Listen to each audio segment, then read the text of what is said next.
Algunos habrán leído o oído la noticia sobre el suicidio de Andrea Gómez, una chica de solo 15 años.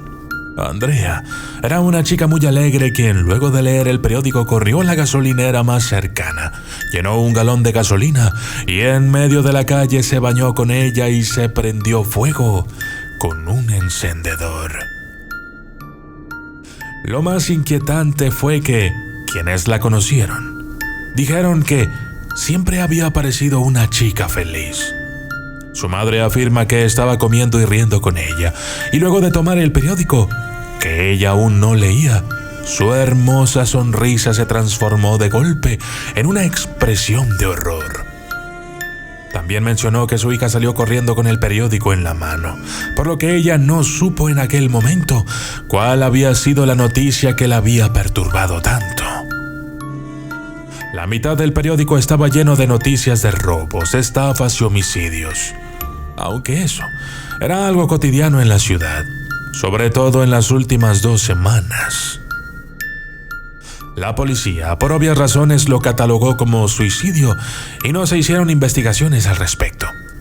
Contrario a lo que quería su angustiada madre, quien no creía que su hija fuese capaz de quitarse la vida por decisión propia. La madre de Andrea decidió investigar por sí misma, pero dicha investigación terminó 3 días después, con el suicidio de la madre, quien se ahorcó en la habitación de su propia hija. Debido a la presión de los medios y de la comunidad por ambos suicidios, la policía debió investigar los casos. Supieron que la madre estuvo 2 días interrogando a algunos amigos de su hija, aunque todos le dieron la misma respuesta. Nadie sabía por qué lo había hecho. Y nadie lo esperaba, pues Andrea parecía una chica muy alegre después de todo. Supieron que el 3er día la madre había buscado en la habitación de su hija algo que le diese una pista.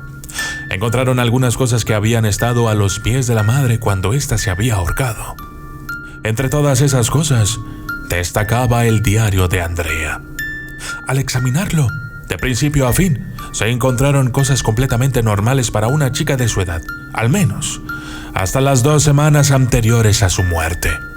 Estas últimas 2 semanas había dejado de escribir 2 o 3 páginas al día, como lo había hecho antes, para luego escribir pequeños párrafos cada día. Esto fue lo que encontraron las últimas 2 semanas. 15 de octubre. Ayer vi una película de terror sobre un grupo de chicas que juegan con una ouija. No he dejado de pensar en eso. Tengo mucha curiosidad. 17 de octubre. Ayer jugué con una ouija que hice con madera. No pasó nada sorprendente, aunque creí escuchar una respiración detrás de mí y sentir el roce de una mano fría en mi espalda. Pero debió ser mi imaginación. 18 de octubre. Ayer tuve un sueño muy extraño. Estaba en una casa que no conocía. Parecía abandonada. Tenía puesta mi pijama. Escuché horribles gritos y vi algo horrible. Presencié lo que me pareció un sacrificio satánico. 27 de octubre. No había escrito más porque no encontraba mi diario. Algunas cosas desaparecen en mi cuarto, aunque puede que solo las deje en otro lado y lo olvide. Ya no sé. He seguido teniendo aquellas horribles pesadillas, aunque cada día son peores. Siempre sacrifican a una mujer joven. La última parecía de mi edad, y cada día aparezco más cerca de la víctima. 28 de octubre. Estoy muy cansada. Desde que tengo las pesadillas siento que no duermo bien. Ya quemé esa maldita ouija. Cada día me cuesta más parecer alegre. Algo dentro de mí dice que no debo contarle a nadie lo que me pasa. Creo que me tomarían por loca. 29 de octubre. Ayer fue peor que antes. Esta vez, en mi pesadilla, me dieron un cuchillo y me dijeron que sería mi turno de hacer el sacrificio.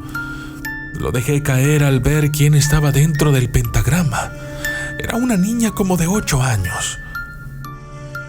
31 de octubre. Ni ayer ni hoy tuve pesadillas. Creo que esto al fin terminó. He dormido bien estos días, aunque me inquieta un poco la noche de hoy y todo lo que he escuchado sobre ella. 1 de noviembre. Creí que todo había terminado. Creo que me estoy volviendo loca. Ayer decidí pasar la noche despierta para evitar alguna pesadilla, pero inmediatamente a las 12 de la madrugada caí dormida. Tuve la pesadilla más horrible de todas. Esta vez un hombre que respiraba a mis espaldas me tomó con unas manos frías, como carentes de vida, y me obligó a hundir el cuchillo en el pecho de la pequeña niña de solo unos meses de vida, mientras un grupo de mujeres desnudas cantaban en alguna extraña lengua. Lo peor de todo es que la niña de mi pesadilla era Sofía, la hija de María, mi mejor amiga, quien me propuso ser la madrina de Sofía. Además, me desperté con una pijama diferente a la que tenía ayer.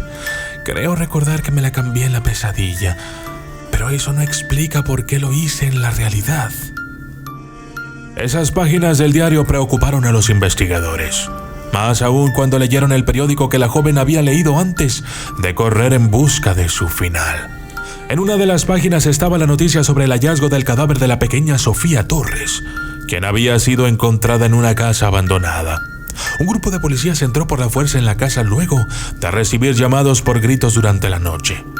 Ya se habían recibido llamadas durante las últimas 2 semanas, pero nunca habían encontrado nada, excepto esta vez, que llegaron a mitad de lo que parecía un ritual satánico y vieron a una joven de unos 15 o 16 años en pijama, apuñalando repetidamente a un bebé. Los policías gritaron: ¡alto ahí! Pero en ese momento las velas y las linternas de los policías se apagaron. Al encenderlas de nuevo 2 segundos después, vieron que no había rastro de las personas. Solo quedaba la pequeña criatura en el piso, sobre un charco de sangre. Al registrar la basura de la casa de Andrea, se encontraron una pijama y un cuchillo llenos de sangre. Se cree que la madre los habría encontrado en la habitación de Andrea y habría intentado botarlos para evitar cualquier sospecha que dañara la imagen de su difunta hija. Ninguna otra pista se pudo sacar de la casa de la joven, excepto que las ligeras descripciones que había dado sobre quienes sacrificaban en sus pesadillas, que coincidían con mujeres que habían desaparecido cada día durante las últimas 2 semanas. Para hacer aún más extraño el caso, 2 días después, mientras cientos de espectadores se agrupaban en la casa abandonada, antes de la llegada de los criminalistas para buscar más pruebas, hubo un fuerte temblor que solo se sintió en el terreno de la casa abandonada y que dejó como resultado el derrumbe de la casa, dejando solo una montaña de escombros, que aún a mitad del día y a la mirada de los espectadores se incendió por sí sola. Nada se dijo otra vez sobre el caso en la ciudad, y nadie volvió a mencionar lo sucedido, al menos no en voz alta, y menos aún cerca de las ruinas de la casa abandonada. Yo soy el documentalista, y esto fue el perturbador caso de Andrea Gómez.